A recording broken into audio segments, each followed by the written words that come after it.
他真的说要与本座洞房？是的。他低下头，双腿都在发抖，而上官慈却笑了。哼，没想到这白家能养出一个如此不知廉耻的女儿。既然她想与本座同房，季阳，你去吧，成全她。他想起前些日子在市方偶遇白青青的时候，他指着自己的鼻子臭骂自己是死太监的情景，就恨不得将白青青剁碎了丢出去喂狗。现在他落到自己手里，还想好？是啊，大人，这可是吏部侍郎家的。季阳慌了，这是闹哪样啊？他去？上官慈一笑，目光冷了下来。不然呢？我去。季阳，你觉得我行吗？他说这句话的时候，双手不自觉地握成了拳，额角的青筋也跟着暴起。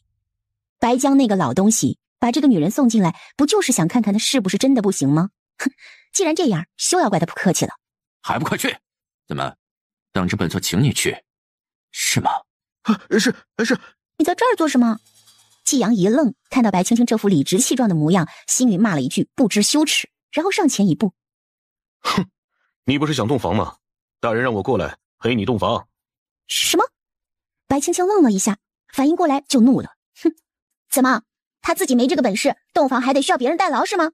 心可真大呀，自己给自己戴绿帽子。他原本以为就这样互不干涉挺好的，可谁知道这个上官慈竟然这么羞辱他。你放肆！不许你这般侮辱我们大人。侮辱？哼，我只是在实话实说而已。赶紧滚，他要真有本事就自己来。说着端起自己做的回锅肉就出门了，路过季阳身边的时候还吐了一口唾沫。呸，晦气！季阳完全想不到一个女人竟能说出如此不知廉耻的话。看着白青青的背影，他紧握双拳跟了上去。白小姐别这么着急走啊。说着他就进来了，将白青青往里面一推，啪的一声把门给关上。一进来他就解着自己的腰带，等他脱的只剩下里衣的时候，就再也脱不下去了，怒视着白青青骂道：你这个女人竟然这么不知廉耻的吗？这个女人还瞪着一双大眼睛看着他，竟然一点都不避嫌。你跑到我房间里来脱衣服，反而骂我不知廉耻，你要脸吗你？白青青不屑地看了他一眼。就你那2两肉，老娘可没兴趣。就在季阳想动手时，白青青突然起身走向他身边，伸手在他屁股上拍了一把。还不错嘛。你不知廉耻。季阳头一次见到这样的女人，骂了一句就红着脸跑了。白青青望着季阳离开，咬紧了牙关。他原本想着就在这个小院子里跟上官慈谁也不打扰谁，可这上官慈欺人太甚，他忍不了这口气。白青青深呼了一口气，去厨房拿了根胡萝卜出去了。这个死太监住的地方也太大了吧，也不知贪了多少钱。白青青忍无可忍，仰天长啸：上官慈，你要是再不出来，我就把这儿给一把火点了。他实在是不想找了，也找不到啊。喊完这一声，发现还是一点动静都没有，气得他直接回去，从厨房取了火折子，抱着柴火找了一个离自己院子比较远的地方，把柴火靠近墙边。就在他掏出火折子的一刹那，飞来一块石头，正好打在他手上，痛得他啊了一声，那火折子就掉在地上了。一回头，只见一身玄色长袍的上官慈就站在对面，左手附在身后，面无表情地看着他。白青青，你到底想做甚？上官慈觉得这小丫头看起来软软弱弱，实际上就是一头洪水猛兽，她实在是没有见过这么能闹腾的女娃娃。白青青一见到上官慈，立马乖巧的像只小兔子，委屈巴巴的蹭到上官慈身边。夫君，手痛。白青青觉得她现在这个年纪撒娇正好。上官慈身子一僵，机械的低下头，看着红了眼圈的白青青，有些不自在。先前还是一口一个死太监的骂自己，如今又换了一副谄媚的模样，是有何居心？夫君您是大人嘛，大人有大量，就不要与青青一般计较了吧。白青青眨了眨眼，她都这么说了，上官慈要是还计较，那就是小气。你这女人还真是不知廉耻。季阳在一旁看不下去了，指着白青青就大骂。白青青回头看到季阳气得涨红的脸，委屈地说道：哼，夫君，这个人之前还想非礼青青来着，说是你的授意。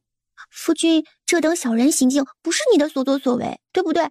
夫君可是个英明神武的人，可不像那些地痞流氓一样龌龊，是不是？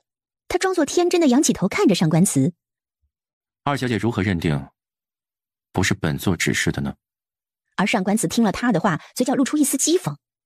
二小姐怕不是忘了，本座无法与二小姐行周公之礼，所以要下属去代劳，给二小姐一个交代才是。听了这话，季阳看着白青青冷笑，眼神里带着一丝不屑。白青青知道上官慈是个没有良心的，他卖萌也没用，索性就直接一点。夫君，青青困了，我们回房睡觉吧。说着，他揉了揉眼睛，往上官慈身上蹭了蹭。夫君放心，青青嫁入上官家，那肯定生是你的人，死是你的鬼。我娘说了，这世界上啊，除了自己的夫君，便谁也靠不住的。是吗？上官慈目光闪烁了几番，突然感受到一股杀气，他迅速回头，发现一道身影掠过。既然要是真，他摆了摆手，转头对白青青说道：既然这样，那就走吧，回房。看样子来人应该是白江派来的，既然这样，他不如将计就计。好啊好啊，白青青笑了，主动拉过上官慈的大手。走吧夫君。他心里可乐开了花。虽然上官慈是个身体残缺的男人，可一点都不妨碍自己欣赏他的美色呀。上官慈回头看了一眼季阳，季阳立刻就明白，点头离开。夫君，你好像不大喜欢青青啊。之前是青青的不对，说了些惹夫君不开心的话，可你我继承了夫妻，那便是一家人了。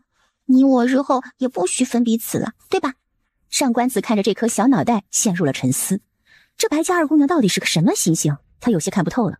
之前还口口声声地骂着自己是个宦官，说什么像他这种人就该孤独终老，所以他才一气之下找皇上赐婚，迫使他不得不嫁。既然他瞧不起自己，那他就得要白青青一辈子都跟着自己。看上官慈不说话，白青青抱住他结实的大腿，偷偷地咧开了嘴。夫君，之前都是青青不好，不该那样子气你。可那也是为了让夫君大人能够注意到青青呀。上官慈表情一僵，显然是被白青青这话给恶心到。他嘴角抽了抽，将白青青的脑袋挪了挪。白二小姐的意思是，你心悦本座？上官慈眉眼轻弯，勾了勾唇角，露出一抹讥讽，而白青青却被这一笑给迷住了，小鸡啄米似的点头。是呢是呢，青青对夫君的心就犹如那天上的明月一般，是犹如司马昭之心，路人皆知吧。他瞧不起自己这个身份，如今却又如此的甜言蜜语，指不定白江那个老东西教他要做什么呢。上官慈点了点他的脑袋。二小姐这话说的不亏心吗？亏心？不亏，我说的就是真心话。老爷，近日传言属实，二小姐没有死，而且那上官慈领着二小姐回房了。白府一黑衣人蹲在地上，拱手说着。白江掸了掸自己的袖子，冷笑：哼，没死，算他命大。去给我盯着上官慈。黑衣人走后，白江坐回太师椅上，捋了捋自己的胡须，暗叹他这个孙女儿还真是命大，一碗断肠草下去，人都没死。看来他想借机陷害上官慈是行不通了，那丫头肯定也会有所警觉，那就只能另想他法。夫君大人，你不去洗一下吗？我让人去给你换水。说着就要往外面走。不。上官慈冷冷的开口，他起身上前，直接溜到床榻上。可白青青却一副期待的模样看着上官慈。看到他这副模样，上官慈的眼神也冷了下来，俯身在白青青耳边说道：都说白家二房小姐痴傻，可今日一见，本座才觉得世人痴傻，像白小姐这般的女子世间少有。对，像她这么厚脸皮的女子，上官慈是头一次见到。是吗？我也这么觉得。白青青嘿嘿一笑，哼，夫君可真是好眼力。白青青冲着上官慈竖起了大拇指，却被上官慈冷眼相待。不过人们都说夫君不近女色，可夫君却离青青这般近，是不是对青青有意思啊？白青青凑过去小声说道：不要觉得不好意思嘛，我又不会笑话你。听了这话的上官慈一双凤眸微眯，浑身散发出杀气。他从未见过哪个女子能说得出如此轻浮的话。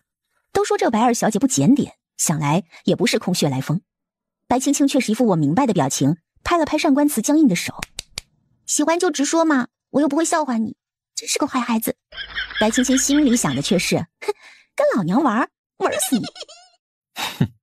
他背过身对白青青说道：二小姐总是这般把喜欢二字放在嘴边吗？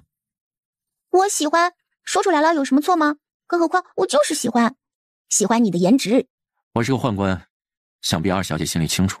这喜欢二字敲打在他胸口，撞不起一丝涟漪。听到上官慈这话，白青青一愣，难道他是因为身体的缺陷，所以觉得自己说喜欢他是在侮辱他？想到这儿，白青青直接上前注视着他的双眼，叹了口气：唉，宦官又怎么了？我既嫁给了你，就只能跟你过一辈子，我承认先前是我不对，不该讽刺你，可我那也是为了引起你的注意啊，不然你又怎么会娶的我？白青青也算是想起来了，眼前这个男人娶原主，是因为原主公然的多次嘲讽他，他只是想报复女主而已。可他不知道啊，女主死在了花轿里，身体里也换成了他的灵魂。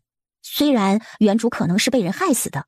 你的意思是，你骂我是个死太监，还是因为喜欢我？当然。白青青踮起脚上前捧住上官慈的脸颊，望着他的眼睛。你我既为夫妻，那么荣辱便是一体的呀，我与你和睦才能过得好。白青青看过许多电视，里面的宦官因为身体残缺，性子都非常刁钻古怪。虽然上官慈是因为中毒无法人道，可他也是做了多年的宦官了，心里一定也有些扭曲的吧。而上官慈却愣住，冷笑了一声。我从不知白小姐想与我这个宦官共荣辱。他眸子带着寒意，仿佛是冬日里的寒冰一般，凉得刺骨。上官慈，你不必再试探我些什么，我既嫁给了你，那就只能是你生我生，你死我亡。白青青甩开上官慈的脸，独自向内室走。白青青扯过被子蒙住头，越想越气，起来冲着上官慈违心的大骂：上官慈，你这个王八蛋，我要是不图你这么个人，我图什么呀？图你有钱，我们白姚两家也是有钱的。说着他就掩面哭了起来。而上官慈被这么一骂，倒是对白青青刮目相待，看来这白二小姐还是懂得顺杆爬。哼，你们白姚两家还真没本座富裕。不是他吹，他家底儿还真的比他们家丰厚。白青青一愣，脱口说道：啊，你是有多贪啊？他祖父是吏部尚书，可是最不缺钱的一个职位了。他外祖父虽然是武将，可也是有点家底的。这两家加在一起都没他有钱，他是贪了多少呀？白青青咽了一口口水，盯着上官慈：夫君，咱们贪点就行了，可别没完没了的，到时候你要是进去了，这钱就得都充公了的。他上官慈是贪，可这都是皇上允许的，他大部分贪来的也都上交给了皇上，怎么可能会进去呢？忽然听到房上有动静，他知道是白江派来的人，也没做解释，直接熄了灯上床。做什么？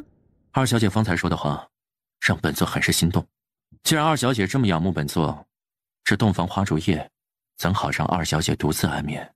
上官慈眼角余光往外一瞥，发现桌子处有一处亮光，他猜许是那人接了瓦片。白青青面对着如此近距离的上官慈，觉得一顿口干舌燥，又有点不好意思。夫君这是用什么？他那儿不行，是打算换个法子洞房？白青青嘿嘿一笑，让上官慈黑了脸。这是个姑娘家该说出的话吗？再说他可没那方面的癖好呀。上官慈还没有反应过来。什么？等他说完，便反应过来什么意思了，恨不得把白青青给掐死。这女人说的是什么屁话？这是个女儿家该说的吗？忽然咔啦一响，瓦片碰撞的声音传了过来。白青青看向外面，又听到一声猫叫，眯了眯双眼，凑近上官慈小声说道：夫君，你该不会是派人来偷听的吧？难道他还有这爱好？哼，怎么不说是你祖父派来的人？上官慈也不想再跟他装下去了。祖父？白青青眼睛一转，好像想到了什么。他穿越到这里的时候是在花轿里，女主已经死了，所以说女主也可能是被他祖父害死，然后想嫁祸给上官慈。上官慈见白青青不语，便冷笑道：怎么想到了？二小姐，你今日能进到我的府里来，全是你祖父的安排。若是我死了，你还有用的话，照样也能进到别人的府里去。上官慈想用自己的方式来给白青青施压，让她向自己靠拢。上官慈，我没想过要害你，你也无需这般试探我。白青青现在心里有些乱，她一开始觉得原主被人害了，后面想想也有可能是原主自己想不开自杀。当她知道原主跟上官慈之间的误解后，她甚至想过是上官慈下的手，而现在更大的可能就是原主的祖父下的手，想嫁祸给上官慈。上官慈见白青青不语，以为自己说到了她的要害之处，谁知道白青青突然钻进他怀里，娇声说道：夫君，青青心里可都是你，你若是不信，那青青就只能证明给你看。说着，他伸手去解上官慈的衣裳。你不信我没关系，总有天你会相信的。现在，先给我可爱的祖父大人交差吧。上官慈眯了双眼，明白了白青青的意思，直接将他推倒，伸手解开自己的外袍，丢到了外面的地上。他虽然身中奇毒，无法人道，可他毕竟不是一个真正的阉人，该有的情绪还是会有的，只不过嘛，是看得着吃不着而已。白青青看上官慈这么孺子可教，索性也抬手将自己的衣裳扯了要丢出去，可刚扯到一半，反应过来，他刚刚洗完澡，只穿了里衣，这要是脱了，那他可就只剩下个肚兜啦。他又赶紧把衣领紧了紧。夫君，我觉得比起我祖父应该更喜欢看你一点，你脱就行了。二小姐这是说的哪里的话？今日可是你我大婚，你祖父想看的，当然是你我二人了。上官慈说着，大手一扯，将他的衣裳扯开，将肚兜扯了下来，暗自日灯一甩，将那大红色的牡丹肚兜甩到桌上，正对着刚才屋顶的漏洞处。胸前一凉，白青青吓得赶紧护住自己，往后挪了一下。上官慈紧着靠近他耳边轻声道：二小姐这是做什么？既然二小姐说你我夫妻为一体，那么这个时候二小姐总该露出一点诚意来吧。诚意？白青青小声回了一句，想了想，手一松，将自己的娇躯抵向上官慈的胸膛，乖巧地说道：夫君说的是这个诚意吗？那夫君觉得青青的诚意够不够？他将整个身子都贴到上官慈的身上，上官慈只觉得脑子嗡的一下。已是入夜，他虽见不到身下人的模样，可那柔软的娇躯，他却是真真实实的感觉得到。白青青此时也红了脸，他长这么大还是头一次勾引谁，勾引的还是个宦官之称的男子。难道二人今日就真的要在别人的眼皮子底下发生点什么？难道二人今日就真的要在别人的眼皮子底下发生点什么？滴答，什么人？上官慈正不知如何是好时，听到了这么一声，身形一闪，冲了出去。只听瓦片碰撞声，上官慈也没有追去，反而是坐在了凳子上。外面传来乒乒乓乓的打斗声，一会儿的功夫就安静了下来。大人，人跑了。季阳的声音在门外响起。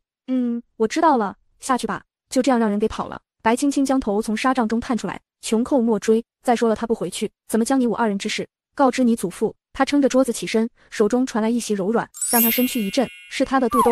那夫君现在呢？是相信青青了吗？白青青笑着问。有待考察。上官慈背过身，嘴角上扬。这白家二小姐可比别人口中有趣多了，他也不介意陪她玩一玩，看看她葫芦里究竟卖的什么药。夫君晚上留下吗？不，他不清楚白江派来了多少人来盯梢，如果他现在这个时候出去，很可能会被人看见。这样啊，那夫君快来。白青青往里面挪了挪，拍了拍自己身边，来吧。面对白青青如此直率的邀请，上官慈深呼吸了一口气，还是过去了。待上官慈躺下，白青青一把抱住了上官慈的手臂，笑着说：夫君呀，你放心吧，我只是喜欢你而已，单纯的喜欢你的脸而已。我知道你与我祖父不和，其实我跟他也不和，所以你可以放心的。上官慈没想到他竟然说的这么直接，只听他说，也不知道我那个祖父什么时候驾鹤西去啊。这么一下午的时间，白青青算是想起来原主祖父那个老混蛋多么丧心病狂了。原主一家是二房，他那个便宜爹爹从小就不受宠，他们二房也没少吃苦头。原主吃傻笑也多半出于他祖父之手。白青青可不是原主，就他这个脾气，恨不得白江马上暴毙。呵呵，没想到二小姐竟然如此狠心，好歹那也是你的亲祖父，你竟然说得出这么狠心的话。上官慈冷笑。白青青耸了耸肩，说你还是我夫君你呢，不也一样，对我冷言冷语，还处处怀疑我。上官慈哑言，那是你亲祖父，你也是我夫君，咱俩都是头一回。不对。白青青蹭的一下子坐起来，眼睛眯了眯。上官慈，你之前是不是有过女人？白青青恍然，她记得上官慈之前是个正常的男人，这货又比自己大了10来岁，不可能没有女人。上官慈没想到白青青会问他这个问题，虽然以他的年纪来看早应该妻妾成群，可他却是真正的单身狗。少年时期想着建功立业，后又发生了那件事，让他彻底对女人没了兴趣。白青青见上官慈不语，心里就认定了他不是个处男，心里有些气。上官慈，白青青后挪了一下，你是不是妻妾成群了？上官慈被白青青这一通问给问懵了，随后说不曾听到这不曾二字。白青青笑了，又贴着上官慈躺下了，像八爪鱼一样贴在他身上。那就好，那就好，不然我多亏得慌啊。他拍了拍上官慈的胸膛，夫君放心吧，青青是向着你的，晚安。折腾了一天，他也累了，不管上官慈会不会相信他，他都会向着上官慈的，因为他祖父那边是靠不住的，在外人眼里他跟上官慈就是一家子，除了上官慈他谁也不能靠。过了一会儿，上官慈听到身边的人传来均匀的呼吸声，他侧头看着白青青，伸手将他的爪子拿下去，坐了起来。来人，他轻声说了一句，随后屋内便出现几个黑影，跪在地上。大人，去查一下白家二小姐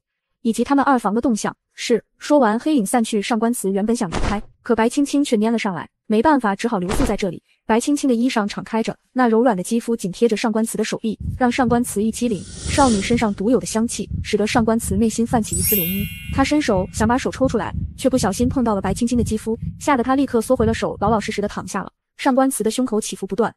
拖下去，杖责20。子元没有想到上官慈会为了这个女人惩罚他，瞪大双眼，一副不敢置信的模样。在他眼中，他的身份就是高人一等的。掌嘴！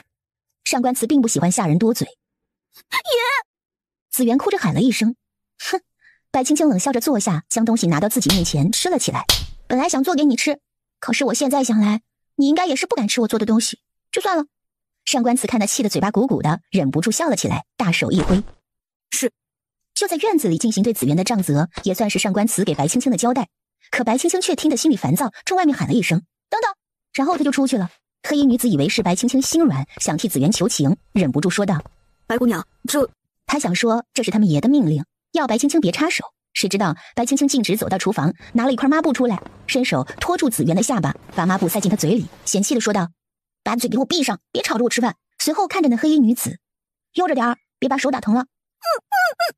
紫园看着白青青的目光化为恨意，恨不得将白青青钉出个窟窿来。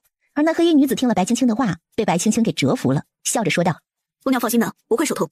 说完，手中的杖子一落，打得紫园昏了过去。你这粥不错。白青青坐下来，跟着吃了起来。你不怕被毒死？我吃的是你方才吃的那碗，若是有毒，我们一起死。白青青不小心被呛了一下，咳了好一会儿才缓过来。她看着上官慈的粥碗，红了脸，小声说道：那是我吃过的。所以本座才确定没有下毒。白青青低下了头，不再说话，安静的吃饭。这上官慈不是有洁癖的吗？为什么会吃他吃过的东西？难道是对他有意思？白青青忍不住抿嘴笑了出来。她盯着上官慈，一副小媳妇儿的模样。上官慈并不知道白青青心中所想，还以为她抽风了呢。夫君，白青青看上官慈吃完了，便笑着说道：你今天有事吗？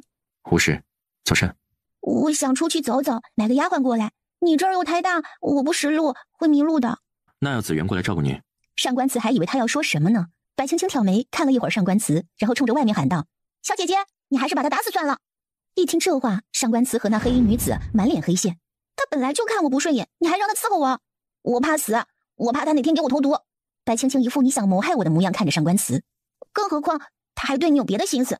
就算他不毒死我，我怕哪天忍不住会毒死他。说着，他狠狠地咬了一口饼。上官慈看他这模样也有些可爱，毕竟年纪小嘛，说话也任性了些。大人，要不我跟着白小姐吧？他觉得这白青青很有意思，所以想跟着她。而上官慈想的是，他功夫好，侦查能力好，跟着白青青或许可以发现更多的蛛丝马迹，就答应了。四娘。白姑娘。四娘笑着跪在地上。之后，四娘就是姑娘的人了。姑娘若有什么事，尽管吩咐。四娘？我是被爷买进来的，排行老四，所以叫做四娘。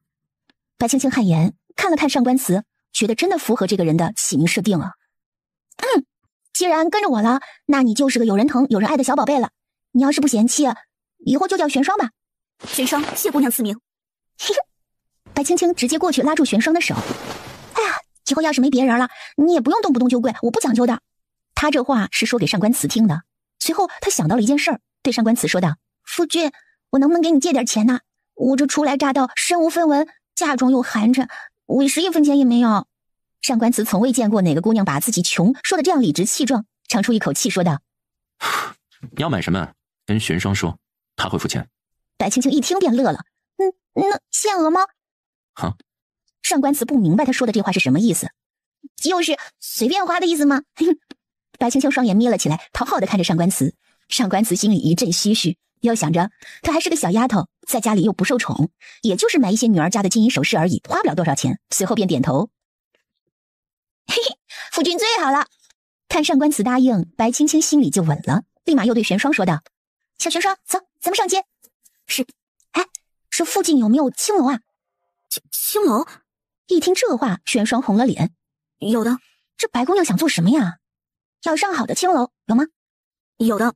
上京最出名的就是正东街的虚翠阁了，去那里面的人非官即贵，都是有钱人。那附近有没有小铺子之类的？基本上没有空铺，不过爷在那有3家铺子，还有……玄霜忽然住口，他看了看白青青愉悦的神情，才说道：白家跟姚家分别有1家店面。果然是你们爷最贪啊。那你们爷的铺子都是做什么的？2家是粮铺，还有1家空着呢。姑娘想做什么的话，可以跟爷说一声。我知道了。二人继续在街上逛着。你个老东西，在我的地盘要饭，还敢不上交税金？老子今天就打死你们！一个老不死，一个残废，打！给我往死里打！白青青听到这儿就不开心了，这里怎么算都不能算是他这个小乞丐的地盘，又听到挨打的是个老者，于心不忍。玄霜，去帮一把。是，姑娘。玄霜上前推开人群，3两下便将那些打人的小乞丐给制服。白青青上前看地上躺着一名老者和一个年轻的小伙子，二人脸上青一块紫一块的，嘴角还带着血，趴在地上喘气儿都费劲。白青青皱着眉头说道：“哪位大哥能搭把手，把这二人送往附近的医馆，便给他2两银子作为报酬。”姑娘，你可得说话算话啊！这个自然，我与你们同去。姑娘，玄霜叫住了白青青，想提醒她男女有别，却被白青青打断。玄霜，这是人命。听到这话，老者缓缓地睁开眼睛，看了看白青青，流下了2行清泪。老人家，您不必客气。白青青笑了笑，看向一旁的少年，只见那少年低着头，也不说话。老人家，您家人呢？这家里呀，就剩下我们爷孙俩了，其余的呀，都饿死了。饿死了？白青青闻言看着玄霜，去年开始各个地区大旱，有不少人饿死了。白青青听了这话，没有说什么，换上笑脸对老人家开口：“老伯，您先歇着吧，明日我会来给您送一些药费。”谢谢小姐出手相助。他不吃，就是这么一句话，让玄霜留意起了他来。玄霜带着白青青来到了上官祠的2个铺面，看到这生意还不错，忍不住夸奖了一番。他开始将视线移到一旁关门的店铺，问玄霜：“为什么你们大人不做生意，也不将这间铺面对出去啊？那样还能收点租金呢？”不清楚。爷当时买这间铺面的时候，是想给……玄霜似乎是想到了什么，立刻闭嘴了。没什么。白青青可不信，他想什么？爷当时是想给月华姑娘的，可月华姑娘不要。月华姑娘是谁啊？白姑娘不必在意月华姑娘，您当她是个花瓶就行了。也就是说，那个月华姑娘是你们爷相好的呗？姑娘，这话在我面前说说就行了，可千万别在爷和月华姑娘面前说啊。你的意思是，那个月华也在府里？白青青挑眉，有些不爽了。他上官祠可以啊，一下来俩。月华姑娘不在府里，在爷的庄子里。哼，还庄子里？怎么不接过来？怕人诟病啊？回到府中，白青青整个人就蔫了起来。见了上官祠，也只是幽怨的看上几眼，丝毫不像从前那么活泼，也不爱黏着他了。今日发生什么？怎么他回来就这副模样了？玄霜抿了抿唇，请爷责罚，属下今日不小心说漏嘴了，给白姑娘说了月华姑娘的事，结果这白姑娘就这样了。上官祠喝茶的手一顿，冷眼看着玄霜，给他吓得一哆嗦。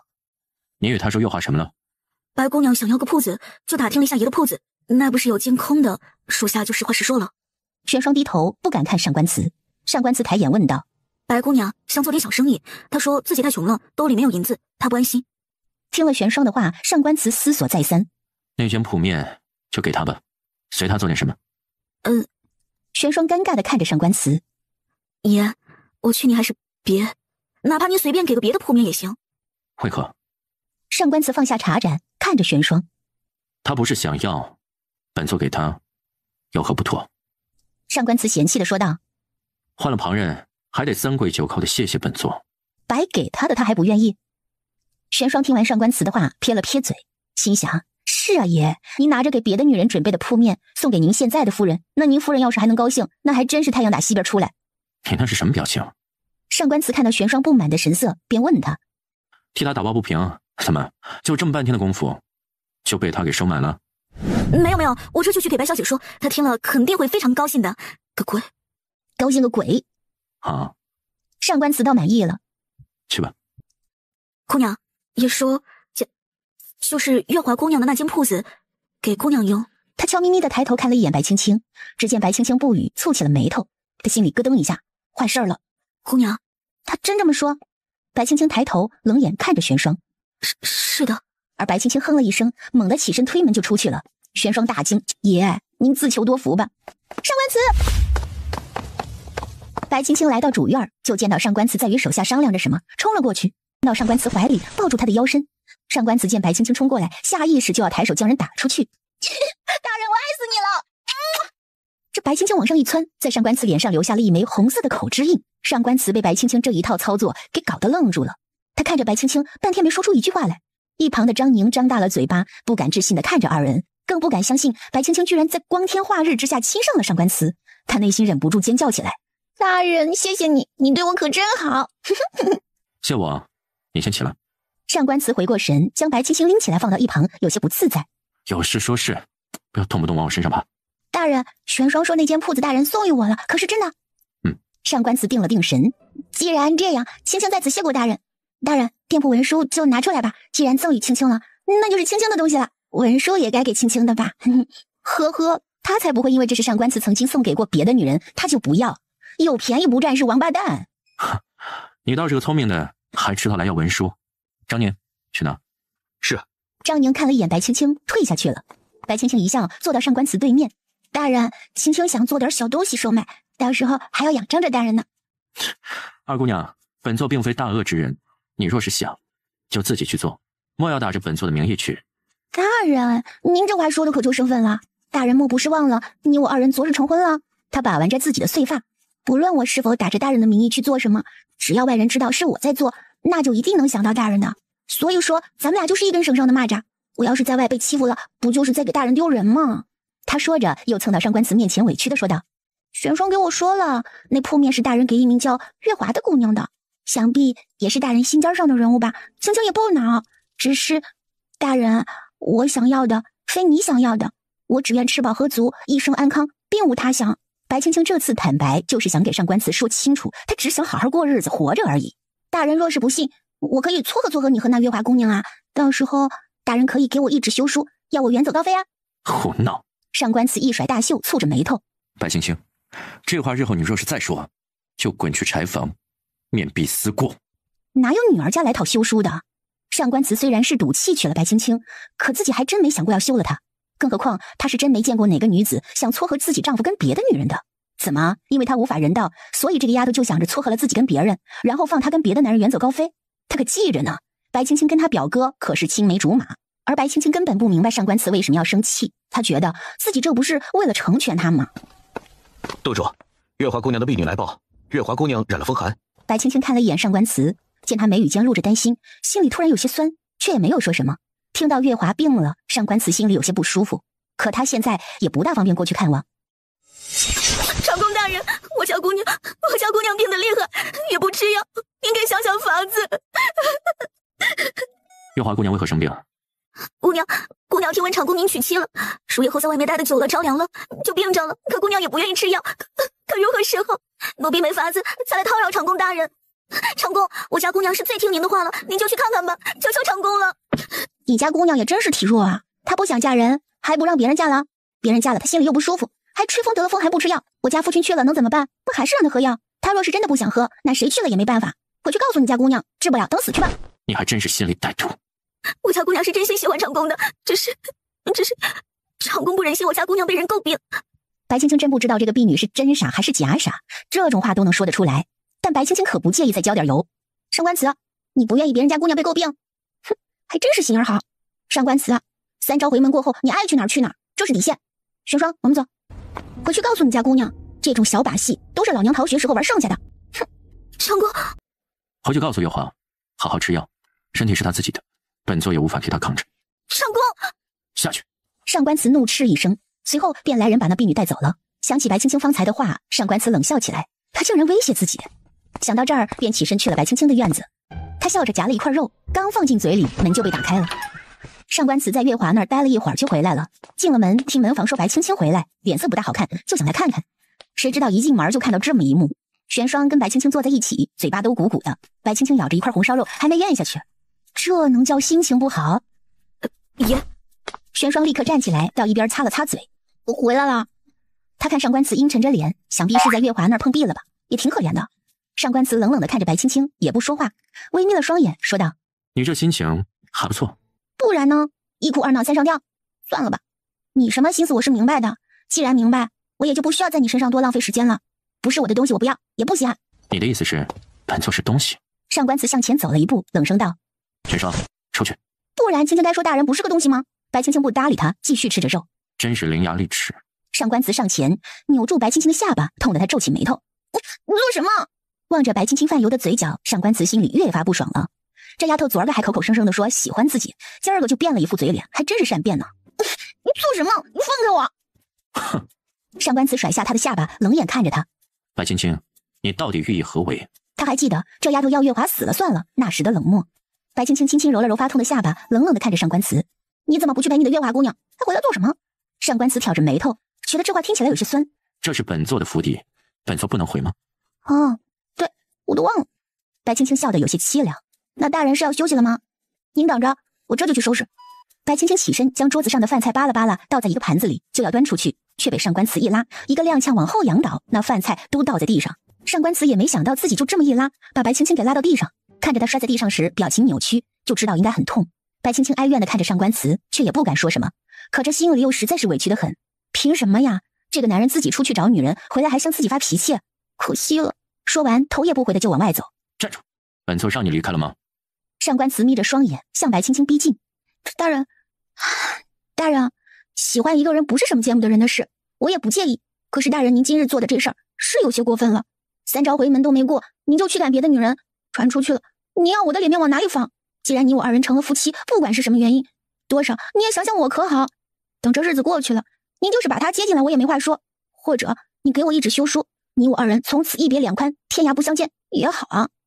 白青青这话说起来算是肺腑之言，可上官慈听了就是你把他接进来我就走，赤裸裸的威胁他呀。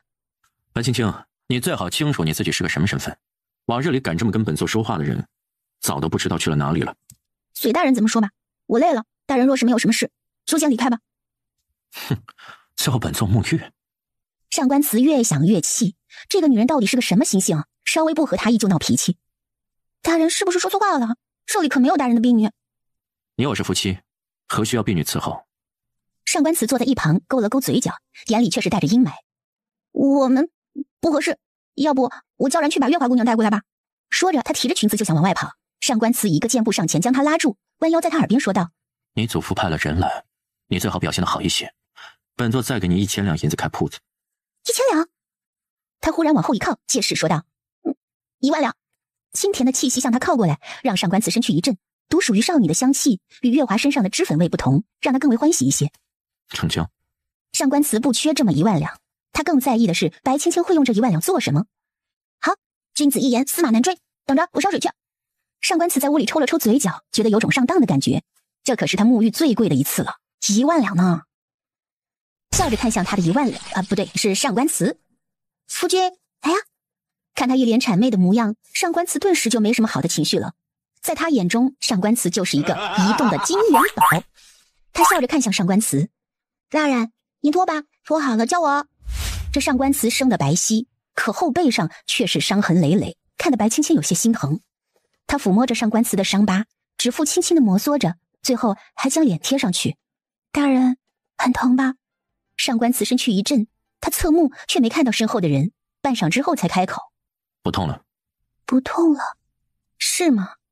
大人，之后你有可能会喜欢青青吗？不可能。上官慈蹙着眉头，白青青叹了口气。上官慈说了不可能，而不是不会。这个男人啊，养眼，可是有毒啊。忽然外面传来滴滴答答的声音，白青青出去看了一眼，下雨了。他的意思是他祖父派来的人应该回去了吧。屋顶上漏了一滴雨水，正好砸在上官慈的浴桶里面。只听到一声猫叫，上官慈抬头的一瞬间，屋顶的瓦片被人复原了。哼，这猫应该是只公猫吧？夫人此话怎讲？叫的可真难听。白青青过去试了试水温，有点凉了，我让人来加点水吧。说着就往外跑，上官慈却一把将他扯过来，勾起了唇角。夫人说公猫叫的难听，那母猫呢？白青青笑着凑到上官慈耳边，喵。上官慈脑袋一热，这声喵叫的上官慈身体都跟着酥了。大人，这样可以吗？他的声音充满了诱惑，一双小手顺着水面滑了进去，抚摸着上官慈结实的胸膛。一双小手顺着水面滑了进去，抚摸着上官慈结实的胸膛。哗啦一声，上官慈的手探出水面，将白青青的小手捉了出来。他的呼吸逐渐加重，望着白青青的双眼也逐渐染上了一丝欲望的神色。上官慈忽然察觉到自己下身的异样，赶紧甩开白青青的手。出去吧。啊？白青青得意的笑了。大人不想听猫叫了吗？猫还会其他的叫法哦。看着白青青挑衅的眼神，上官慈暗自握紧了拳头。是吗？一会儿有你叫的时候。说着就做了一个要站起来的动作，吓得白青青赶紧转身跑开。看着白青青慌忙逃跑的模样，上官慈忍不住笑了出来。他起身擦干自己的身体，换了新的衣裳。出来的时候，看到白青青坐在床边，对绞着手指，小脸红扑扑的。白袄姑娘这是害臊了。白青青有些无语。哼，大人这么唤我，想必是来人已去。既然这样的话，劳烦大人起开，青青要去沐浴休息了。说着，他便起身往外面跑。看着白青青离开，上官慈面色沉了下来，直接起身轻功飞了出去，直奔自己的院子。去，叫洛神医过来。是。上官慈心里边有些窃喜的，从他受伤以来，一直是到处的寻医问药，直到遇见洛神医之后，说他还有可能像个正常男人一般时，他就积极吃药，可是一直都不怎么见好。直到刚刚白青青向他示威的时候，他察觉到自己身体的异样，心里万分欣喜。小子，这么晚还叫我，有什么事啊？这洛神医满身的酒味，两眼眯起来，俨然一副老酒鬼的模样。上官慈欣喜地开口：老头，我……他不知道该怎么说，这明明就是个正常现象，可要他说出来，却有些难以启齿。最终他定了定神，说道：方才我在沐浴时起了反应。哦，什么？真的？上官慈白皙的脸颊泛红。只是一丝。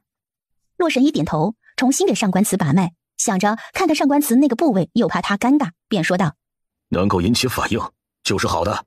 你是做了什么吗？上官慈面露尴尬的神色。我没有对他做什么，不过……他想到白青青，将这件事给说了出来。说完以后，看到张宁一脸的不自在，洛神医也是老脸泛红。洛神医清了清嗓子：既然有用，不妨多试试，毕竟你们已是夫妻，没什么好害臊的。虽然话是这么说没错，可想到白青青是白江的孙女儿，上官慈就有些厌恶。洛神医也看出他的担忧。既然是仇家的孩子，那你就更不需要担心什么了，拿他来试是最好不过的了。这种事若是不行，白江那边就一直不会警觉，说是行了，杀了就是了，你也不需要有心理负担。上官慈一想，也是这个道理。我晓得了，多谢神医。谢什么谢呀？你若是真想谢我，给老头子多备几坛好酒就行了。白姑娘在沐浴。上官慈应了一声，直接推门进去了。想起洛神医的话，上官慈心里难免有些波动。他进来，透过屏风的缝隙看到一幅美景，心里边难免有些想法，可就是力不从心。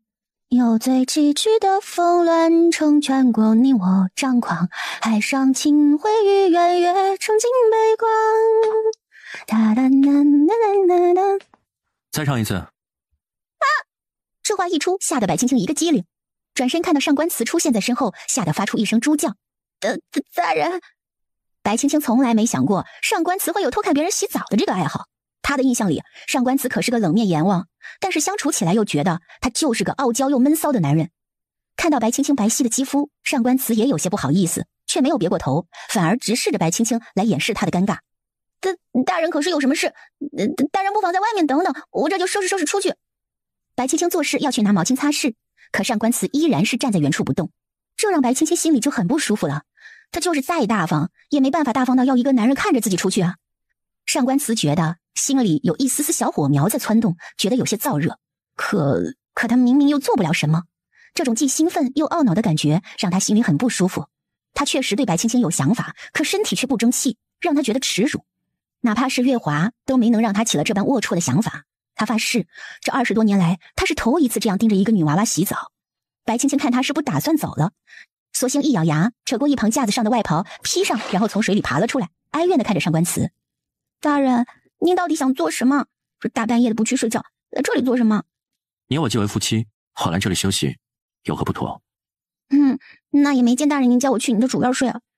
白青青无奈地摇头，往内室走。上官慈在他身后望着那瘦弱的背影，抿了抿嘴，跟了上去。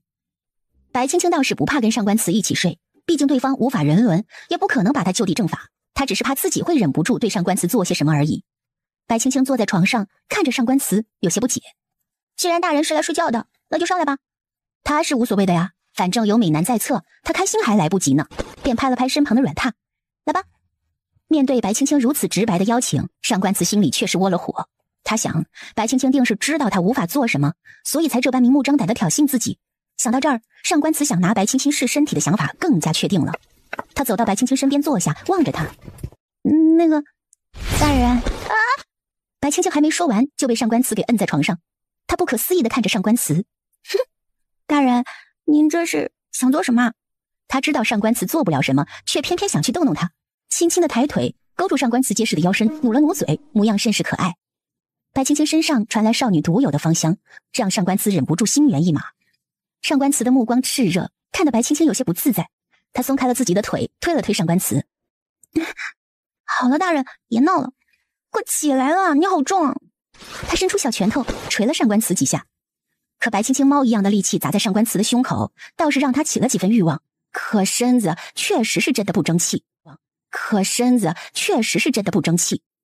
你要把我压死了，对你有什么好处？上官慈，你这个毒妇，竟然妄想用这种歹毒的手段要我这条小命！上官慈的重量，他实在是承受不起了。听了白青青这话，上官慈心里的小火苗呲啦一下就熄了。上官慈实在是说不出口，也没有办法跟白青青说。万一他将这个消息透露给白家，那就真的是会鸡犬不宁。他想来想去，纵然洛神医的话有道理，他也做不到。上官慈起身，冷冷地看了一眼白青青，看到他白嫩的小腿挂在床边的时候，将他的袍子给他往下拉了拉，警告他：二小姐最好在府里乖一些，别到处拈花惹草。纵然我无法与二小姐行夫妻之实，却不会有这二小姐胡来。白青青乐了，原来这货是怕自己给他戴绿帽子啊！大人这是哪里的话呀？青青生是大人的人，死是大人的鬼。大人放心吧，我对除了大人以外的男人没兴趣。白青青做出捧脸的模样。大人抱抱。上官慈连退好几步出去了，拐弯的时候砰的一下撞在桌上，白青青看着都疼。可上官慈似乎像是没知觉一般，慌忙出去了。白青青听着门被关上，露出了胜利的笑容。上官慈深吸了一口气，有些懊恼，自己怎么能这样就出来了。回到主院，他越发渴望那个答案，那个让他期待了好多年的答案。想到自己还有可能恢复身体，他便有些激动。张宁，属下在。张宁不知道从哪儿冒了出来，去找几个干净的女人过来。是。二人刚一落地，就被张宁给发现了。张宁看着手里拿着一根擀面杖，穿着礼衣的白青青，懵了。你这是做了什么？他看着玄霜，一脸的不明白，怎么带这个女人过来了？一听这话，白青青气不打一处来，我怎么就不能来了？玄霜，把他给我敲晕！哼！张宁冷笑，刚想说一句他敢，就被玄霜一记水切刀给敲晕了。白青青冲着玄霜竖起大拇指，然后拎着擀面杖就冲着上官慈的屋子去了。上官慈，他一推门进去，就看到上官慈与那些女子嬉戏，赤着上半身，几个女子也是衣衫不整的蒙着眼睛，在他面前搔首弄姿的。他好不容易能有些反应，被白青青这么一下给吓回去了。上官慈察觉到自己身体瞬间萎靡，气得发抖。这个白青青就是个祸害，就不该留着她。白青青丝毫没有察觉到自己这么一吼，给上官慈造成了多大的伤害。你来这里做什么？上官慈的语气重了些，侧脸看着白青青，目露凶光。白青青被他这个眼神给吓到了，后退了一步，看着自己的擀面杖，又壮着胆子上前。上官慈，你能不能稍微尊重我一下？我是你抬进门的妻子，新婚3日都不过，你就这样对我？尊重。上官慈手一扫，将桌上的茶具扫到了地上，碎了。他看着白青青，双眼微眯。我需要尊重你什么？你以为自己是个什么东西，值得本座尊重？他好不容易才有些感觉，就被这个不知天高地厚的女人给搅和了，杀了他的心都有。被上官慈这么一吼，白青青心里窝着火，他不能冲上官慈发火，因为打不过。夫人，这男人3妻4妾是常事儿，夫人怎可这般无理取闹呢？你被千人整万人骑习惯了，可我却不想我的男人也被万人睡。话是露骨了点儿，可这话才能充分的表达白青青此刻的心情呢。那女子听了这话怒了，你胡说，奴家可是清白的身子，长公。她向上官慈靠了靠，我警告你，上官慈，最好要他离你远些，谁知道有没有什么花柳病之类的。果然，白青青说完这话，上官慈往后退了一步，脸上露出嫌恶的表情。你胡说，我清清白白的身子，怎么有那种肮脏的病症？你放屁！看你方才叫我一声夫人的份上，门在那儿。他将擀面杖一指门口，滚出去！他知道这事儿，上官慈也不敢大声喧哗，所以变得猖狂起来。你凭什么要我们走？女子带头起哄，她看上官慈对白青青的态度，就晓得上官慈不喜欢她，胆子也就大了起来。你自己都不检点，还在这里对长公耀武扬威，你……他话没说完，白青青抬起擀面杖就甩了上去，直接给他打得口中出血。白青青冷眼说道：“我不检点，你哪个耳朵听到的？我费力帮你拔了。”白青青这举动倒是让上官慈刮目相看，他头一次见着哪个千金小姐下手这么狠的，直接把那女子的牙都给打掉了几颗。大人，这些人是您自己赶出去呢，还是青青帮你叫人把他们赶出去？张宁，他唤了一声，过了一会儿却没人应答，不由蹙眉。那个，大人，张宁怕是来不了了，玄霜倒是可以帮忙。玄霜，夫人。张宁呢？玄霜也不敢说实话。他不小心从屋顶上掉下来，摔晕过去了。爷，你有什么吩咐，我来也是一样的。摔晕了。上官慈冷笑。哼，你是在开玩笑吗？张宁虽说功夫不是很好，可他的轻功绝对是1等1的，他会摔下屋顶。这些个哪儿来的，送哪儿去，对吧，大人？玄霜看了一眼上官慈，只见他冷哼一声，去了内室，将礼衣穿好，坐在一旁的榻上，算是默认了白青青的话。是。看了看他冷峻的面容，嫣然一笑，怂包一样靠着上官慈的大腿蹲下，委屈的说道：“大人，您别生气嘛。”生气？白二小姐是存心跟本座过不去是吧？大人为何要说这种话呀？大人，我们新婚不过3日，您竟然往家里带女人，还带这么多，难道我还不能有点情绪吗？哼，看来二小姐是没学过什么叫3从4德。上官慈捏起白青青的下巴，看着她楚楚动人的模样。男人3妻4妾本是常事，白二小姐只需遵循即可。大人，青青做不到啊。听到白青青这么说，上官慈心里也是一软，长出一口气。他觉得这丫头就是来克他的。他本就是想试验一下自己的身子，既然会有反应，那就慢慢来呗。他也不喜欢那些女人的触碰。白青青见他脸色稍微好转了一些，狗腿的给他捏着腿。大人，青青长得不好看吗？你要找外面的那些女人。上官慈一怔，低头看着白青青。白青青来的匆忙，是穿着礼衣冲进来的，领口也有些松散，露出里面白净的肌肤。上官慈看他委屈的模样，摇了摇头。起来吧，方才你打人的架势都哪里去了？哪能一样啊？他往前挪了一步，坐到上官慈身边，只身窝进上官慈怀里，轻轻地揽住他腰肢。那些人是外人，还是要跟我抢大人的外人，我自然不会手下留情的。看白青青这般乖巧，上官慈有些无奈。他觉得到底还是个小姑娘，有些脾气也是正常的。反正他来日方长嘛。行了。上官慈僵硬地伸出手，拍了拍白青青的肩膀。好了，别撒娇了。他也知道白青青是在跟他撒娇，忍不住气笑了。大人，你是不是觉得青青没有那些女子，胖？上官慈疑惑了。为何这般说？那些女子都比青青这里大。说着，他还往上拖了拖。大人一定是看上她们比我胖了，所以才找他们的。他嘟起小嘴巴，气哄哄的。大人您放心，我以后会多吃一点，努力让她长胖一些。上官慈有种想吐血的冲动，他赶紧将白青青拖着身体的手给放好，又看着她认真的模样，忍住了骂她的冲动，耐心的说道：二小姐，以后可不能在外人面前这般，可懂？他是比白青青大了些岁数，可白青青现在的表现让他觉得他不是娶了妻子，而是带回来一个闺女。为什么？大人就是嫌弃我瘦弱，所以才不要我的，是不是？还去找女人？哼！面对白青青的胡搅蛮缠，上官慈是一点办法都没有。其实他是挺喜欢小孩子的。好了，不是这个原因。折腾了大半晚，上官慈也有些疲倦了。快回去休息吧。不要，我要跟大人一起睡。白青青死死地抱住上官慈的腰身，露出阴谋的笑容。而上官慈被白青青这么一碰，忍不住一哆嗦，想将她拍出去。刚抬手，就听白青青说道：大人，我不比他们瘦的，大人要是不信，你摸摸。说着，将自己的身子探过去，蹭了蹭上官慈的手臂。你看，也不是很小的。他现在这个身体确实是瘦了一点，但还有发展的余地。大人，摸摸。上官慈的手掌很大，足够将他握住。温热的手掌，即使隔着衣料，他都能感受到这个男人的温度。上官慈呆愣愣的贴着白青青的小馒头，忍不住抓握了一下，手感很柔软，像棉花一样。他虽年纪不小，可之前一直忙于练兵，从未碰过女人。准确的说，白青青是他碰过的第一个异性，手上的力道忍不住加重了些。白青青痛得倒吸一口凉气，委屈的红着脸看着上官慈。大人，小萌，他委屈了，声音也软糯了些。不，他在做梦，在做什么啊？那大人是喜欢的，对吗？他满脸期待。喜欢吗？他要如何回答这个问题？看着白青青稚嫩的脸庞，上官慈突然有一种罪恶感。大人累了吗？我们休息吧，好吗？明儿个我还有些事呢。白青青说着，就拉起上官慈的手向床走去。她自觉地爬到了里面，待上官慈上来后，给她盖好被子，自己强行窝进上官慈怀里，甜甜地笑了。大人，晚安哦。晚安。他不晓得晚安是个什么意思，却也跟着说了出来。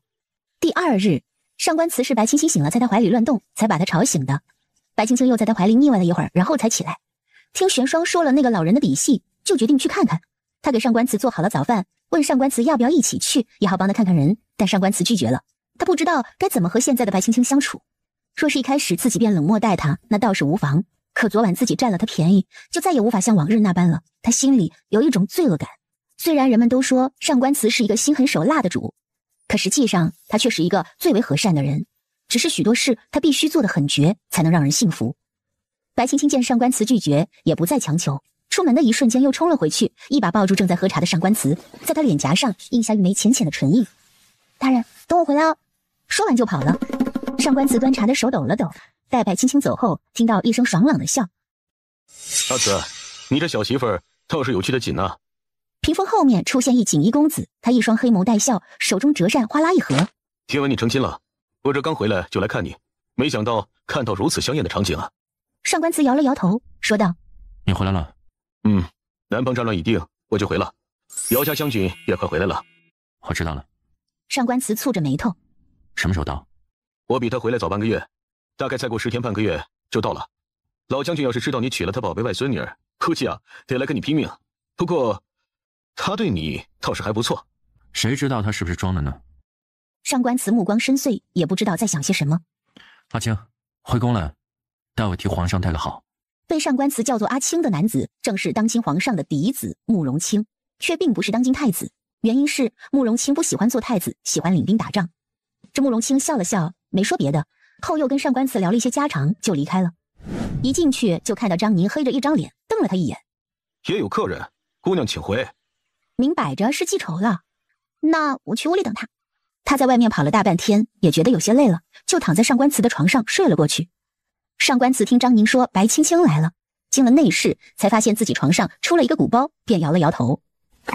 他过去坐到了床边，看着白青青的睡颜，觉得她比刚来那一会儿圆润了些，看起来也没有那么刻薄了，不觉得唇角泛起一丝弧度。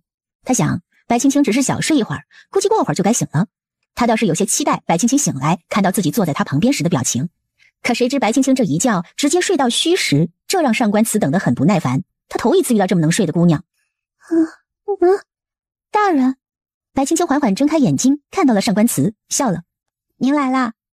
他挪了挪，抱住上官慈的手臂蹭了蹭。现在什么时候了？大人饿吗？青青有些饿了。他还是睡得有些迷糊，打了个哈欠，睡眼朦胧地看着上官慈。好喜欢大人啊。他确实是喜欢上官慈，虽然看起来冷冷的，可他就是喜欢这种类型的男人。上官慈原本想抽出来的手一顿，愣住了。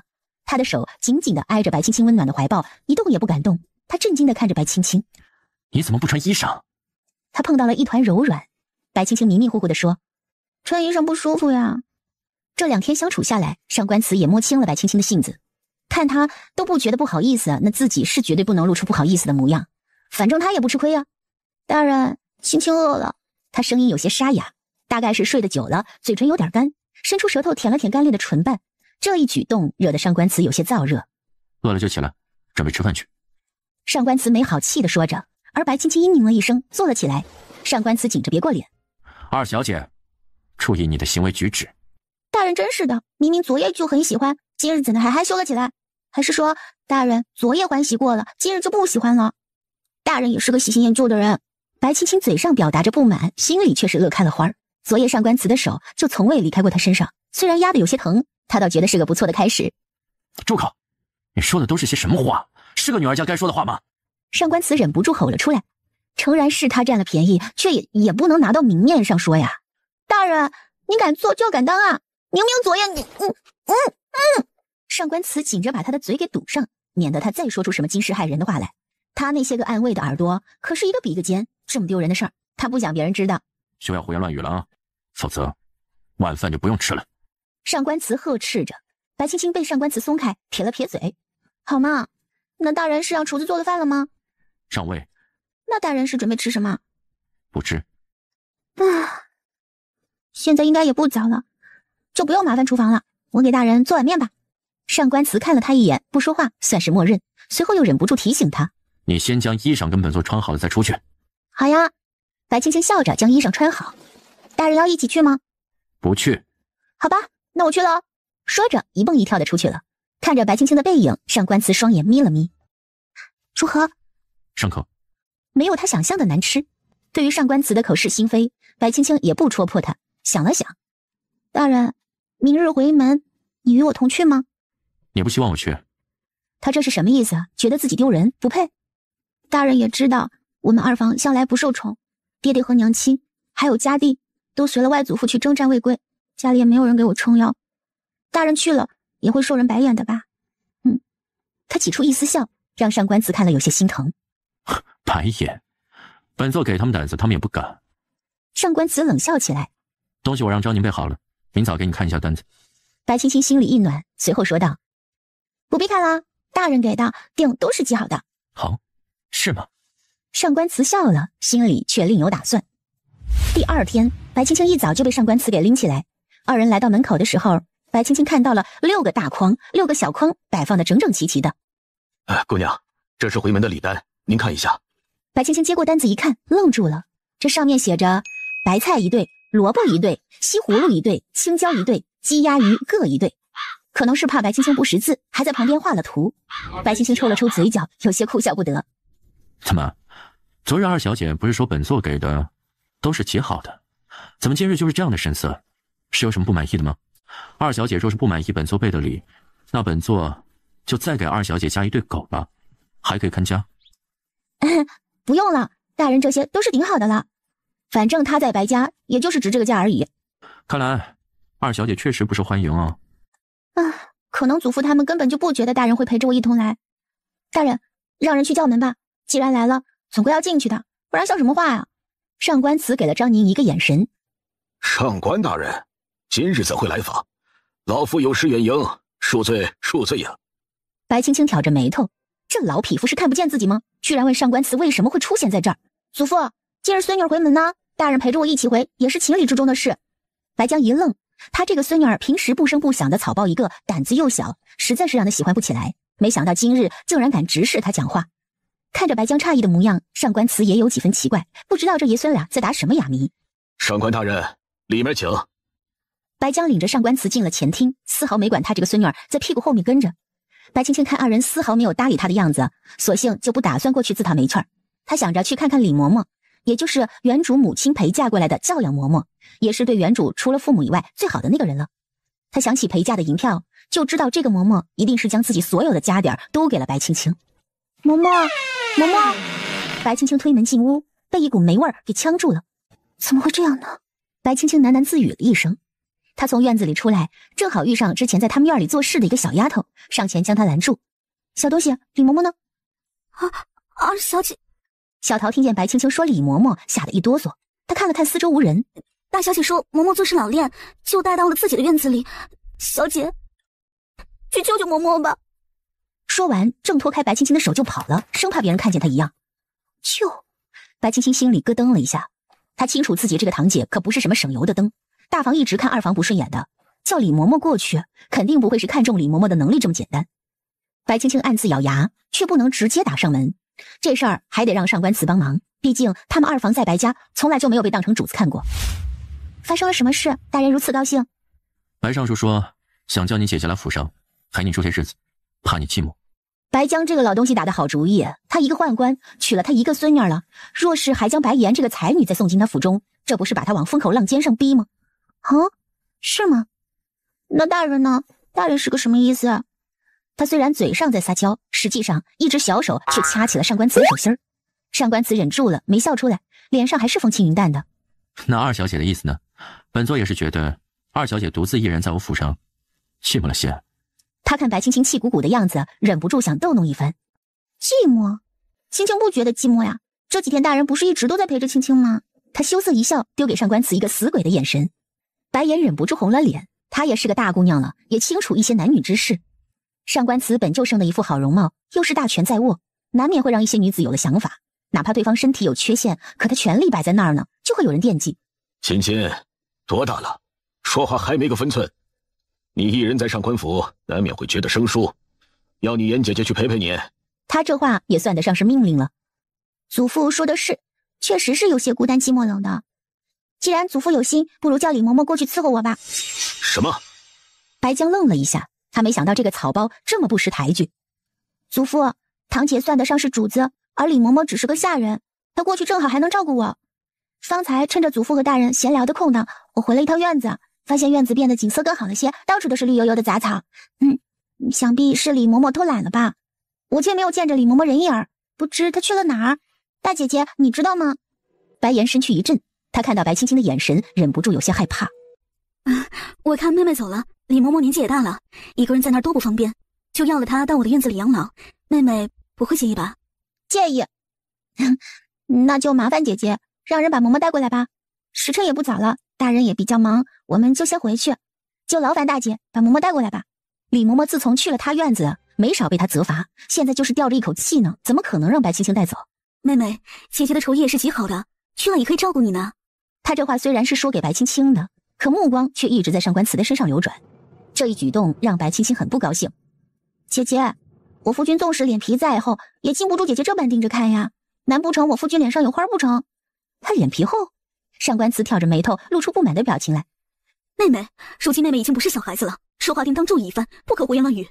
抱歉，上官大人，小妹淘气惯了，往日里叔叔婶婶也不在身边，只有个嬷嬷在，难免会有些调教不周，望大人见谅。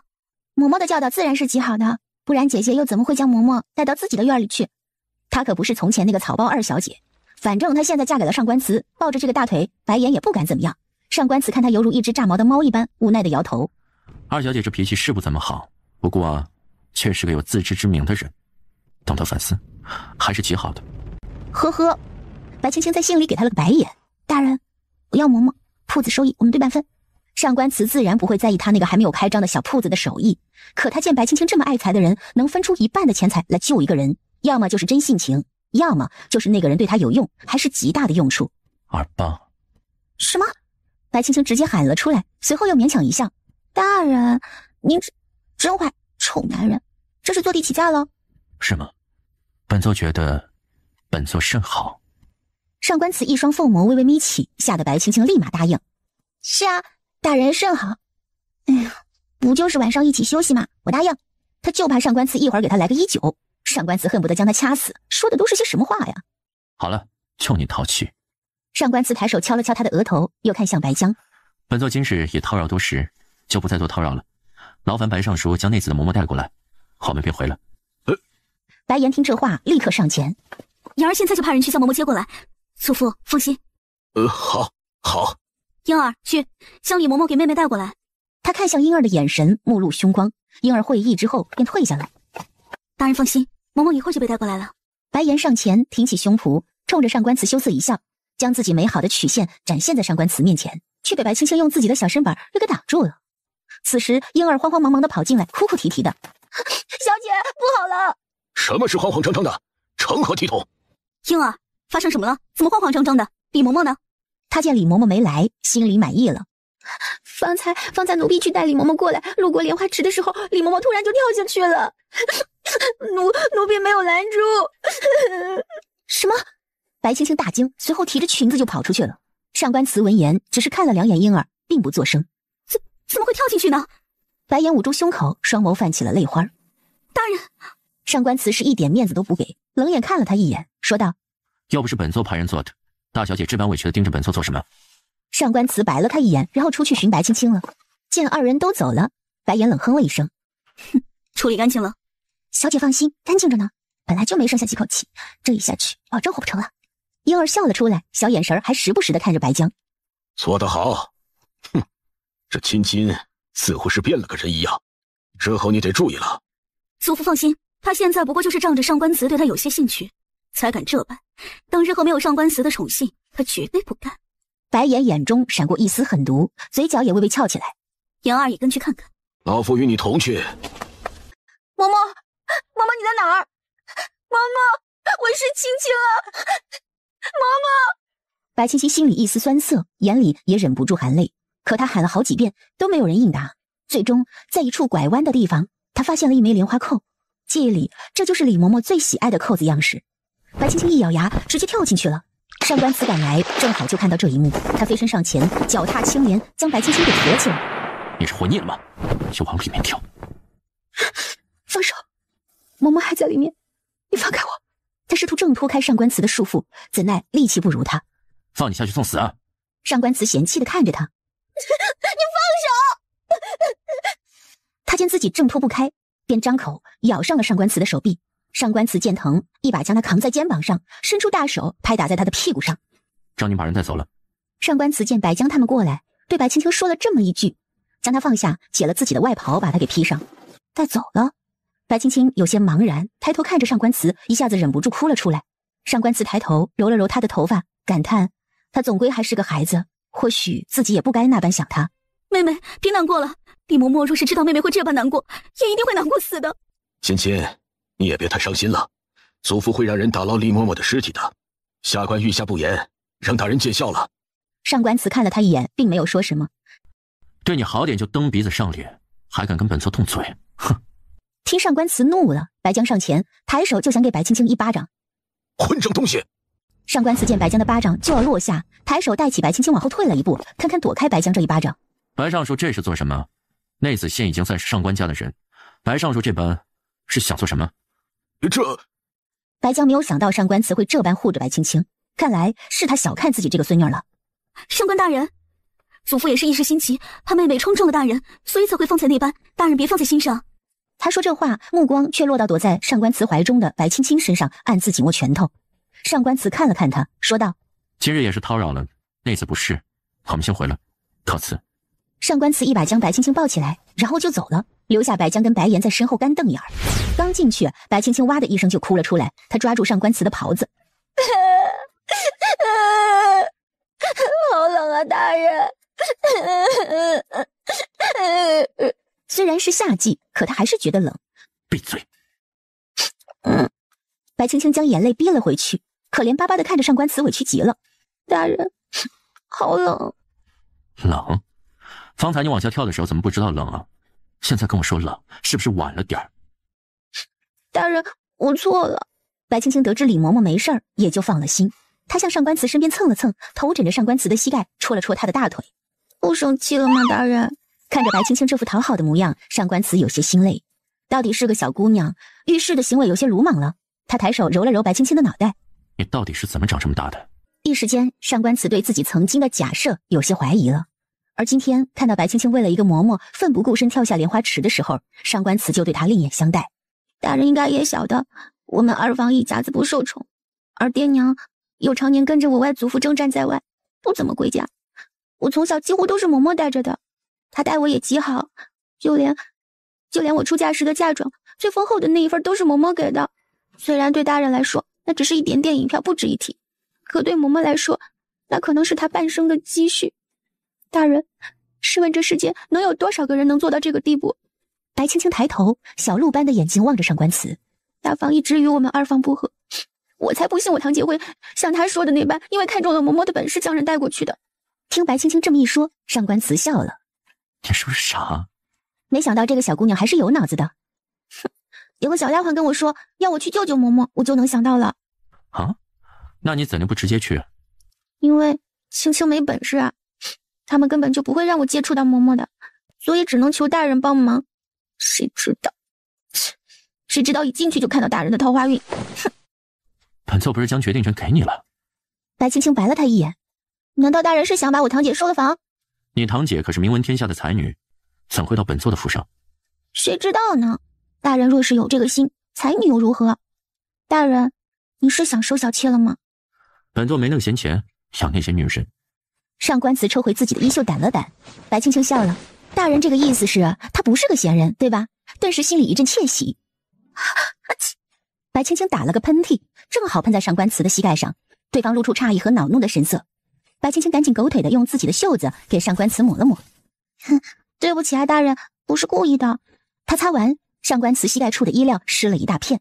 白青青委屈的往后缩了缩。大人，我错了。上官慈双手握拳，深吸了一口气。你给我窝着，再乱动我给你扔下去。白青青立刻趴下，缩成一团，笑嘻嘻的。好，这样行吗，大人？上官慈别过头，不再看他，他怕自己一个忍不住将白青青给踹下去。张宁，李嬷嬷在哪儿？我一会儿去看看她。我劝你还是别去了。为什么？大夫在医治呢，你去了也没用，就剩那么一口气了，能不能活过来还是个问题。你呀，还是别去给自己添堵了。张宁吃了白青青的饭菜，对他的态度也好了一些，索性就说了实话。他觉得一个人如果不会亲眼看着对方咽气儿，就不会多难过。什么？而听到这话的白青青将手里的碗筷全都掉在地上了。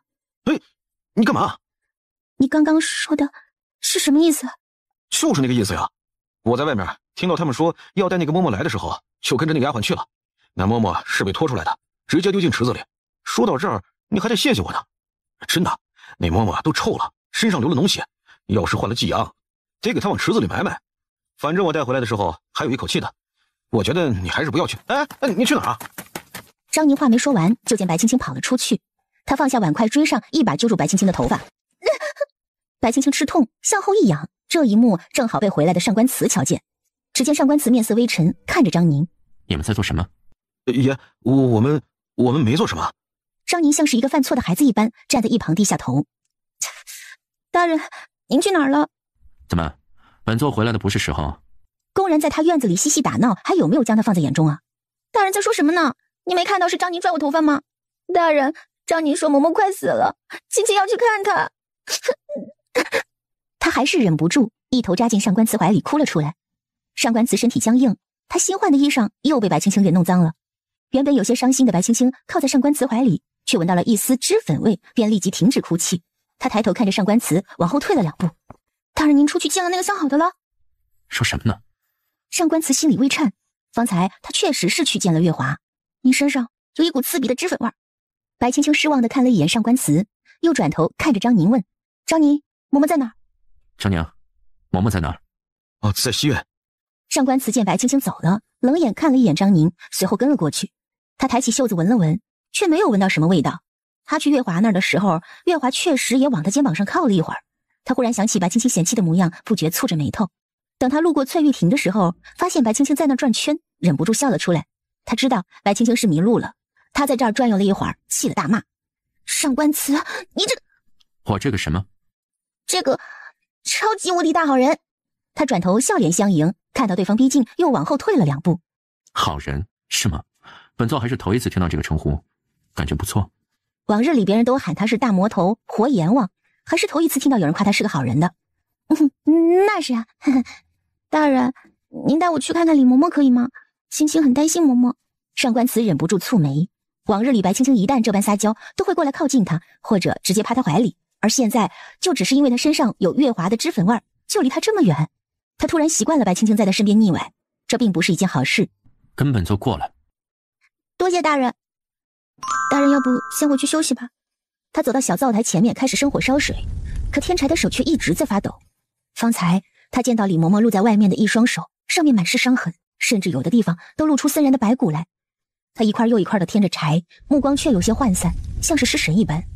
上官慈见他这般模样，走过去不自觉地握住他的手，柔声说道：放心，他不会死。白青青缓过神，看了一眼上官慈，心里边有些复杂。最终他抽出了自己的手，点了点头。多谢大人。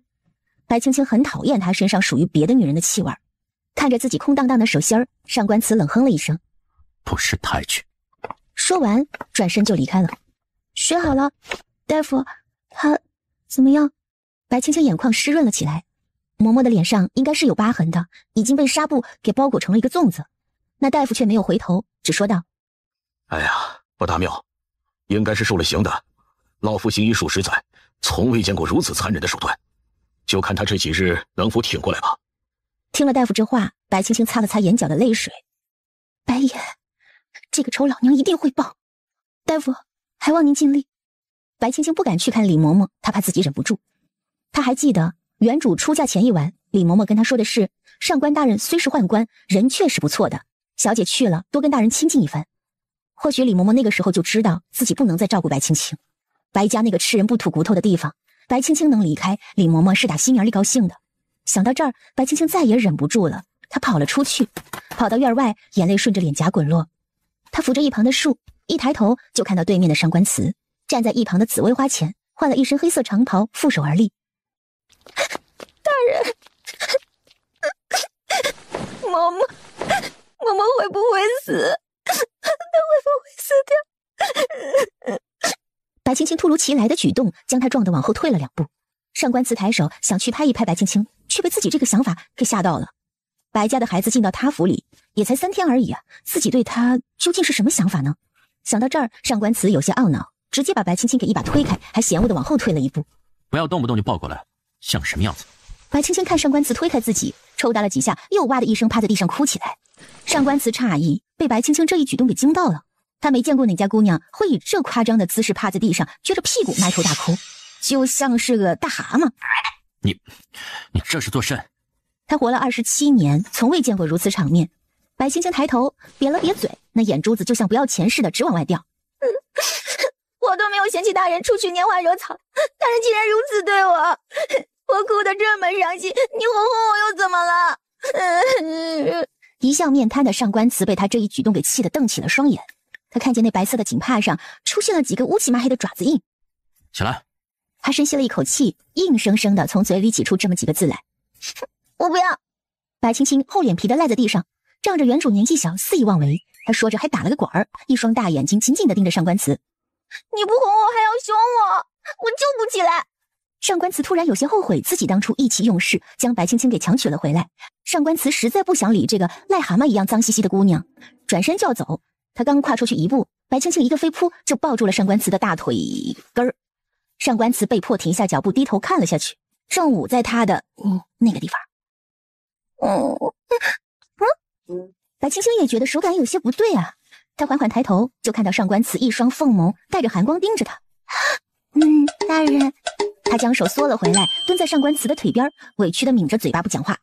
上官慈深吸了一口气，上官慈的暗卫在暗处瞧了这一幕，纷纷替白青青捏了把汗。之前有个女人还没碰到他们爷的一脚，就被一掌拍出去，然后死了。上官慈也是想给白青青一掌的，可是看他那怂样就忍住了。自己这一巴掌下去，估计他这小身板就散架了。我错了，大人。白青青戳了戳上官慈的小腿，下次还敢啊？不是，下次不敢了。妈耶，说秃噜嘴了。你。上官慈气得举起手来，却迟迟没有落下。白青青像是一只小狗一样靠在上官慈的腿上哽咽着。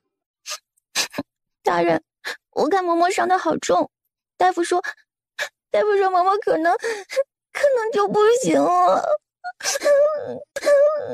看到这一幕，上官慈突然想到自己年幼时母亲离开他的时候，自己也是这般缩在墙角独自流泪的。不会的，他柔声安慰着。若是嬷嬷有什么闪失，本座要让大夫给你的嬷嬷陪葬。他这话刚说完，就听到一声哀嚎。大人饶命啊！长工大人，求您高抬贵手啊！老夫还有个方年20的娇妻要养啊！大人，算了。那大夫看白青青给他求情，立刻磕头谢恩。老夫眼拙，未看出是长工夫人，还望夫人见谅。白青青被大夫这一声长工夫人叫得心里乐开了花。上官慈则是完全黑了脸，盯着老头。滚！是。大人，你要大夫走，那谁来给嬷嬷看病啊？会有人来给你的嬷嬷看伤的。现在你给我去洗干净，否则我就把你丢到池子里去。白青青被上官慈递回院子里，命人去烧了水，屋都没让白青青进呢。他嫌弃哪个姑娘会如她这般脏兮兮的。上官慈正在解着里衣，突然觉得背后有人，猛然一回头，就看到白青青那张脏兮兮的脸冲他直傻笑。大人。上官慈被吓得往后退了1步，腰身砰的一下就撞在浴桶上。白青青赶紧过去替他揉腰。大人怎么这么不小心呢？又不是小孩子了，还这么不小心，有没有撞痛啊？他的小手轻轻地按压在上官慈精瘦的腰身上。上官慈抓住他的手，双眼微眯，低头看着他。出去。这妮子是越来越大胆了，竟然站在他身后看他沐浴。大人，痛。白青青面色露出疼痛之意，上官慈赶紧松手，又往后退了1步。出去！白青青冲过去抱住上官慈笑了。不嘛，大人是不是因为青青不喜欢大人身上的脂粉味，所以大人才换了一身衣裳？他说完这话时，明显感觉到上官慈身体略微僵硬，他知道自己说对了。松手！上官慈有些懊恼，对于白青青揭穿他的行为很是不耐烦。不要，大人，你是心里有青青的，对吧？我心里也有大人呢，在这儿，是有大人的啊。是了，他在这个世界上唯一熟悉的就是上官慈，唯一的依靠也是上官慈。既然这个事实无法改变，那他就一定会将上官慈牢牢地抓在手里，绝对不会给别的女人一丝机会。看白青青的小手戳着他自己的胸口，对自己这番表白，上官慈忍不住将他推开，自己退了2步，转过身捂住了嘴。他不是没有与其他的女人接触过，可现在这心跳加速的感觉还是头一次。可对方又是个小了自己太多的小姑娘，他觉得有些羞耻。白青青在他身后偷偷地笑了出来。大人，这副纯情的模样真让人喜欢。大人，你就是我的天，我的地啊，就是我的唯一，何必总是这样远离我呢？我是真的，星月大人。二小姐晓得什么是欢喜吗？上官慈忍不住苦笑起来。短短3天，他在这小姑娘面前展露了太多别人看不到的一面。说到欢喜，他一个废人有什么资格说欢喜？若是曾经他还是那个威风凛凛的锦衣卫大都督，或许还有可能。可他现在就是个废人，拿什么说欢喜啊？二小姐这话，往后莫要再说了。上官慈掰开白青青的双手，目光暗淡起来。出去吧，本座要沐浴了。白青青心里有些酸涩，她不知道自己说的这些话是不是真的对上官慈造成了一些伤害，可她就是对上官慈有意思呀。大人，可是因为身体……上官慈猛然转身，目光阴寒，散发出杀意，盯着白青青，让白青青吓得后退一步，将后面的话给憋回去了。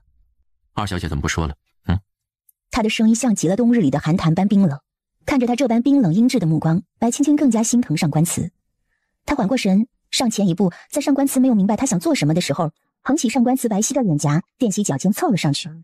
扑鼻而来的属于少女的独有香气，让上官慈目光有些涣散。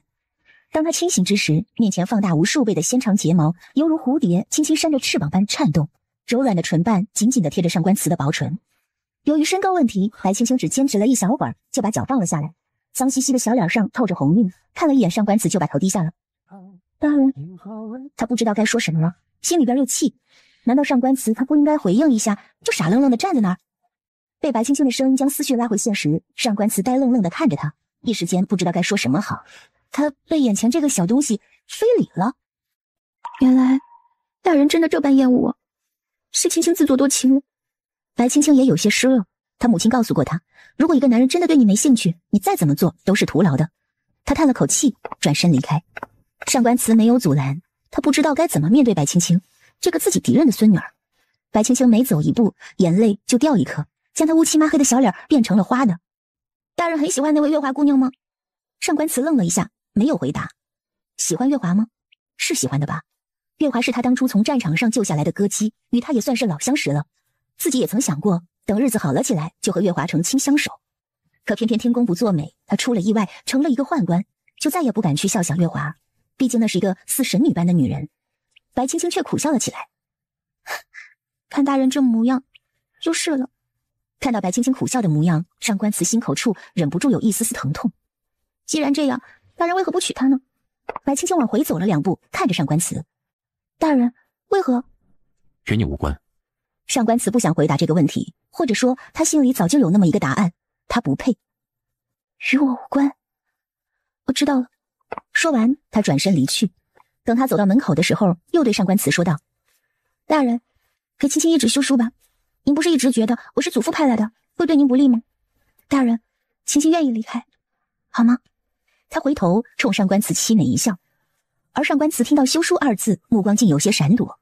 他清楚这东西对女子来说意味着什么，若是寻常人家还好，日后还可再嫁。可他呢，是个宦官，若是将白青青休了，他就只能找个尼姑庵出家，孤独终老。尽管他无此意，可世人都会觉得他一个宦官玩剩下的女人，谁敢要？看着白青青抿着嘴，将泪水憋在眼眶里，他终于还是心软了，长叹了口气，走过去伸手替他擦拭掉泪水，柔声道：二小姐日后莫要再说这小孩子心性的话，让人听了去该笑话了。可是大人您不喜欢我，还留我在身边做什么呢？不如让我退位让贤吧，你把月华姑娘接进来。退位让贤是你这么用的吗？说完就拉起他的手，走到浴桶旁边，将自己的手打湿，给白青青擦了擦脸，然后耐心地说道：二小姐日后可不许再躺在地上打滚了，若是给人家看去，该笑话了。他对白青青此时的态度，就像是个老父亲操心自己的女儿一般。大人怕丢人吗？上官慈一怔，谁敢让本座丢人？那青青就不怕笑话。我是大人的妻子，他们不敢要您丢人，自然也不敢笑话我的。青青说的有道理吧？这是什么歪理啊？去沐浴吧，本座也要沐浴了，衣服上都是你的鼻涕。说完又嫌弃地看了他一眼。白青青有些不好意思了。那我替大人洗衣服吧。他想说给上官慈洗澡来着，怕上官慈给他丢出去，就忍住了。上官慈看白青青笑的就像是那摇着尾巴的小狐狸，便伸手给他推开。不必，你出去便好。可是我自己的话，沐浴的话就够不到后背了。大人，您帮我吧，好吗？上官慈正喝了一口茶，一下子就给喷了出来，还呛到了，咳嗽个不停。他头一次受到这样的邀请。回过头，上官慈惊恐地看着白青青。要玄霜帮你。玄霜替我去看铺子了，不在。他眼睛一转，笑嘻嘻地说道：既然大人不方便，那我就去找张宁吧，这府里我跟他算得上是熟识的。说着转身就要走。回来。上官慈急步上前将他给捞了回来，气得就说了一个你字。白青青摆出一副无辜的模样，上官慈又狠不下心呵斥他，心一横将他给捞回来，直接丢进浴桶。